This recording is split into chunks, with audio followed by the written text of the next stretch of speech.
The live TV, सच सबसे आगे। नमस्कार, द लाइव टीवी आप देख रहे हैं। आपके साथ मैं हूं आदित्य कुमार। यमन के खिलाफत में और हुती विद्रोहियों के खिलाफत में अमेरिका ने जो करना था वो अमेरिका ने कर लिया।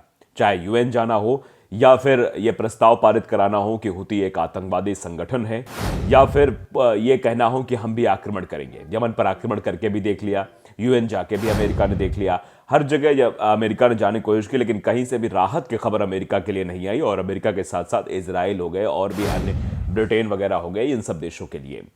अब जो खबर फिलहाल सामने आ रही वो ये है कि अमेरिकी युद्धपोत पर यमन ने ताबड़तोड़ मिसाइलें दागी हैं।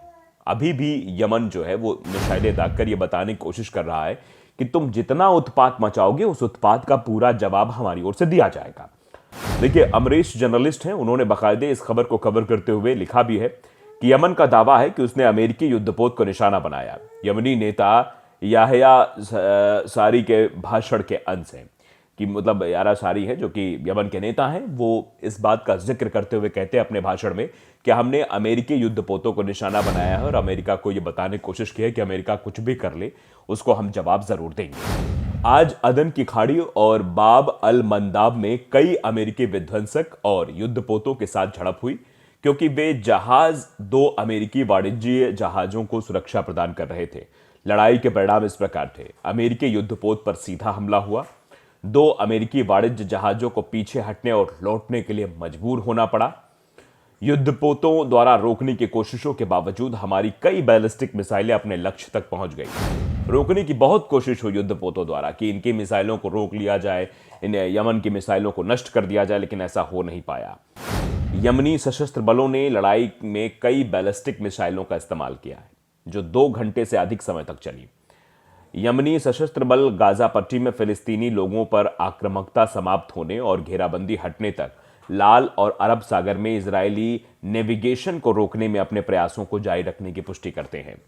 तो ये सब आप समझ लीजिए किस तरीके से यमन जो है वो अमेरिका की मुसीबत बढ़ा रहा है। और ये बयान भी आया है यमन की तरफ से सीधे तौर पर, और उसके बाद से हकीकत से सामना होना शुरू हो गया है। जिस तरीके से टारगेट करने की कोशिश की जा रही थी हुती को, जिस तरीके से हुती को आतंकवादी संगठन घोषित करने की अमेरिका प्रयास कर रहा था, वो सारे प्रयास उसके नाकाफी साबित हुए। और जो परिणाम सामने आए हैं वो परिणाम इस बात की तस्दीक करते हैं कि अब अमेरिका के सामने अब कोई रास्ता नहीं बचा है। अमेरिका अभी और परेशान होने वाला है, क्योंकि जिस तरीके से अमेरिका के ऊपर कार्रवाई हुई है, अमेरिका के जहाज़ों को निशाना बनाया गया है, सीधे तौर पर बात कही जा रही है, तो अमेरिका बेवजह से कह सकते हैं कि इस युद्ध में वो कूद गया है। उसकी कहीं से भी कोई दिलचस्पी नहीं थी, लेकिन आप समझिए किस तरीके से वो फंसता चला जा रहा है।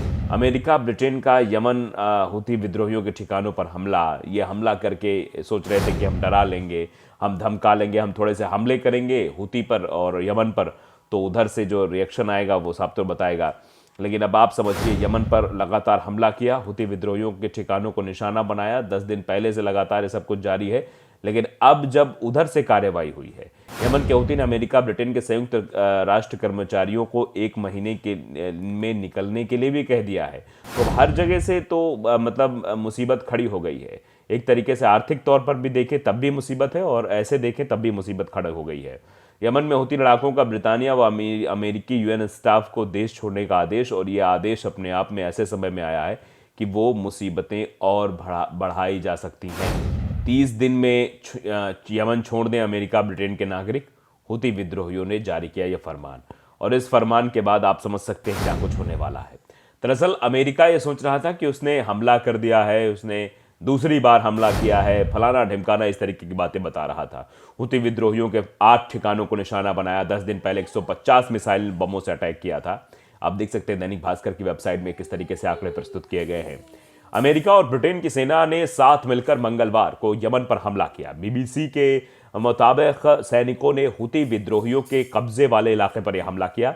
अमेरिकी एयरफोर्स के हवाले से बताया गया कि हमले के 8 ठिकानों पर किए गए, इनमें जमीन के अंदर बनी हथियार रखने की निगरानी करने वाली जगह भी शामिल है। दरअसल हुती विद्रोही लगातार लाल सागर में जहाजों को निशाना बना रहे हैं। इसके खिलाफ अमेरिका और ब्रिटेन कार्रवाई कर रहे हैं। दोनों देशों का यह दूसरा ज्वाइंट ऑपरेशन है। इसके पहले अमेरिका और ब्रिटेन ने 11 जनवरी को यमन पर हमला किया था। न्यूयॉर्क टाइम्स के मुताबिक इस दौरान 30 लोकेशंस पर 60 टारगेट्स बनाए गए थे। हमले के लिए 150 मिसाइलों और बमों का इस्तेमाल भी किया गया था। वहीं 11 जनवरी से अब तक अमेरिका 8 बार यमन में हुती विद्रोहियों के ठिकानों को निशाना बना चुका है। न्यूज एजेंसी रॉयटर्स के मुताबिक यमन में किए गए हमलों में अमेरिका और ब्रिटेन की सेना के साथ ऑस्ट्रेलिया, बहरीन, कनाडा और नीदरलैंड की सेनाएं भी थी। यमन में ये अटैक विमानों, जहाज़ों और एक पनडुब्बी के जरिए यमन की राजधानी सना, सदा और धमार शहरों के साथ साथ होदे इदाह प्रांत में भी किए गए। मंगलवार को हुआ यह हमला अमेरिकी राष्ट्रपति जो बाइडेन और ब्रिटिश पीएम ऋषि सुनक के फोन पर हुई बातचीत के बाद किया गया। अमेरिका और ब्रिटेन ने एक बयान जारी कर कहा कि हुती विद्रोहियों के हमलों के चलते लाल सागर से गुजरने वाले 2000 जहाज़ों को अपना रास्ता बदलना पड़ा। इस समुद्री रास्ते से जहाज दुनिया भर में सामना का इंपोर्ट एक्सपोर्ट करते हैं। करीब 15% शिपिंग ट्रैफिक इस रास्ते पर होता है। हुती विद्रोहियों के हमले से यूरोप और एशिया के बीच मुख्य मार्ग पर अंतर्राष्ट्रीय व्यापार को समस्याओं का सामना करना पड़ रहा है। इस समस्या को खत्म करने और व्यापार को बचाने के लिए हुती विद्रोहियों को रोकना जरूरी है। दरअसल इजराइल हमास जंग के चलते हुती विद्रोहियों ने गाजा का समर्थन करने के लिए लाल सागर में जहाजों पर हमले शुरू कर दिए। हुती लाल सागर के शिपिंग मार्गों को निशाना बना रहे हैं। ब्रिटेन के रक्षा सचिव ग्रांट शाप्स ने कहा कि हमने यह हमला सेल्फ डिफेंस में किया है। हम हुती विद्रोहियों के हमले नहीं सहेंगे। हमारा मकसद हुती विद्रोहियों की ताकत कम करना है। आप समझिए, यही चीज तो हमास ने भी की थी। अगर इन लोगों को ये बात समझ नहीं आ रही तो हमास की भी तो वो बात समझिए। हमास ने आत्मरक्षा के लिए वो हमला किया था। उनके ऊपर हो रही प्रताड़ना के खिलाफ यह हमला किया था और ये बताने की कोशिश इजराइल की थी कि हम चुप नहीं बैठने वाले, तुम प्रताड़ित करते रहोगे तो इसका जवाब हम देंगे। 23 दिसंबर 2023 को लाल सागर में एमवी साईबाबा जहाज पर भी हमला हुआ था। यह जहाज भारत आ रहा था। इसमें सवार कोऑपरेटिव टीम के सभी 25 लोग भारतीय थे। इस पर गैबॉन का झंडा लगा था। हमले के बाद इस ट्रेड रूट की सुरक्षा के लिए भारत ने अपने 5 वॉरशिप उतार दिए। इसके पहले 29 सितंबर को हुती विद्रोहियों ने लाल सागर में कार्गो शिप गैलेक्सी लीडर को हाईजैक कर लिया। यह जहाज तुर्की से भारत आ रहा था। हुती विद्रोहियों ने इसे इजरायली जहाज समझकर हाईजैक कर दिया। प्रोफेसर अरुण कुमार बताते हैं कि ऐसा पहली बार हो रहा है कि अंतर्राष्ट्रीय बिरादरी व्यापार के समुद्री मार्ग की सुरक्षा को लेकर चिंतित है। अमेरिका, चीन, भारत सहित कई देश एक साथ नजर आ रहे हैं। भारत का 80% व्यापार समुद्री रास्ते से होता है। वहीं 90% ईंधन भी समुद्री मार्ग से ही आता है। अगर समुद्री रास्ते में कोई सीधे हमला करेगा तो भारत के कारोबार पर असर पड़ेगा। देश की जो सप्लाई चेन है वो भी पूरी तरीके से बिगड़ सकती है। अब जानते हैं हुती संगठन के बारे में कि साल 2014 में यमन में गृह युद्ध शुरू हुआ था। इसकी जड़ शिया सुन्नी विवाद है। इसके बाद ये संगठन वो समझ में आया। तो आप समझ सकते हैं किस तरीके से कर्मचारियों के लिए जो फरमान आया है वो आप देख लीजिए कि 30 दिनों में, एपी न्यूज पे खबर है कि 30 दिनों में यमन छोड़ दें अमेरिका और ब्रिटेन के नागरिक। हुती विद्रोहियों ने जारी की चेतावनी। तो चेतावनी जारी की गई है। यमन और हुती विद्रोहियों ने अमेरिका और ब्रिटेन के नागरिकों को बुधवार को चेतावनी दी।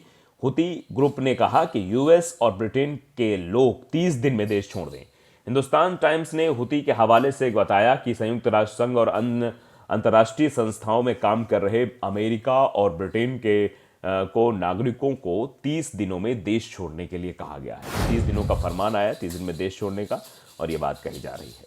तो लाइव टीवी को अगर आपने सब्सक्राइब नहीं किया जरूर करिए, बेल आइकन दबाइए ताकि सच खबर आप तक पहुंचती रहे। नमस्कार। द लाइव टीवी, सच सबसे आगे।